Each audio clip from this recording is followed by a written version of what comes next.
Nagsama ang mga barkong pandigma ng Pilipinas at Australia sa West Philippine Sea para sa ika-16 na Multilateral Maritime Cooperative Activity. Isa itong pagsasanay para pagtibayin ang partnership ng dalawang bansa at palakasin ang kakayahan ng Pilipinas na protektahan ang karapatan ng bansa sa West Philippine Sea. Balitang hatid ni EJ Gomez, exclusive.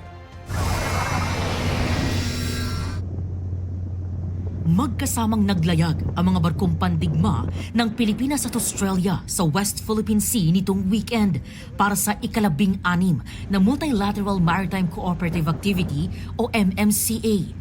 Pinangunahan ito ng warship ng Pilipinas na BRP Raha Sulaiman o PS-20 kasama ang Philippine Coast Guard vessel na BRP Melchora Aquino at Navy ship ng Australia na HMAS Toowoomba o FFH-156 sakay ang kanilang maritime aircraft na MH-60R. Itong BRP Raha Sulaiman ay nagkomisyon nito lang February 24 ngayong taon at ito ang kauna-unahang pagkakataon na nakasama ang naturang Navy ship sa MMCA na isang pagsasanay na nagpapatibay ng partnership ng Pilipinas sa mga kaalyadong bansa para mapalakas ang kakayahan ng Pilipinas na maprotektahan ang karapatan at soberanya dito sa West Philippine Sea. Nagtungo rin dito ang barko ng US na papunta ng Palawan para magdala ng mga gamit para sa Humanitarian Disaster Response Exercise na magiging bahagi ng Balikatan Exercise na magsisimula sa April 20. Bago umalis ang barko ng Pilipinas at US sa Subic, nagkaroon ng palitan ng best practices ang dalawang bansa. Among the activities that they contributed in this 16th MMCA is equipment offloading. They also did maritime domain awareness and among other things, they also conduct communications exercises with all other participants. Sa isang designated area o exercise box sa bahagi ng Hilagang Silangan ng Coron, Palawan, ginanap ang pagsasanay.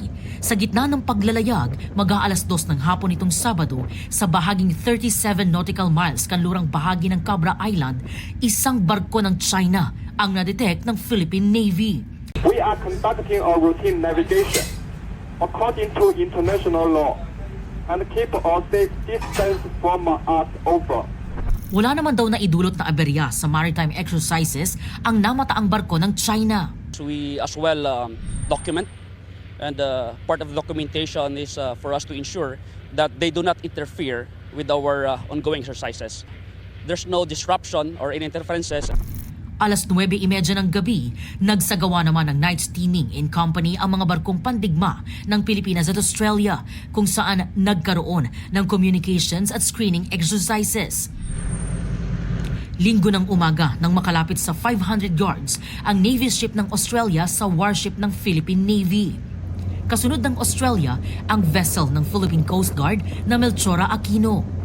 Nagkaroon ng division tactics kung saan ang bawat barko ay nagsagawa ng basic combat at maneuvering actions at formations sa karagatan. Kasama sa tinutukan ng naturang drill ang hasain ang coordination ng mga kasaping barko o vessel. Nagpalipad ng kanilang maritime aircraft ang Australia. Meron ding C-208 ng Philippine Air Force na nag-surveillance.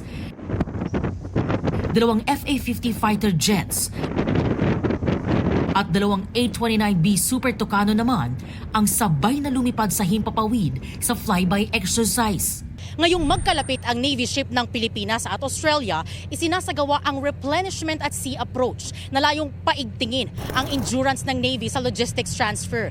Ginagamit ang RAS kapag mag-e-exchange o deliver ng mga supply tulad ng langis ang mga barko para masustain ang operasyon nito. This particularly contributes on how we develop the techniques, tactics, and procedures from the individual skills level, unit, team, and the later on organization for us to seamlessly integrate with all other surface combatants of the Philippine fleet.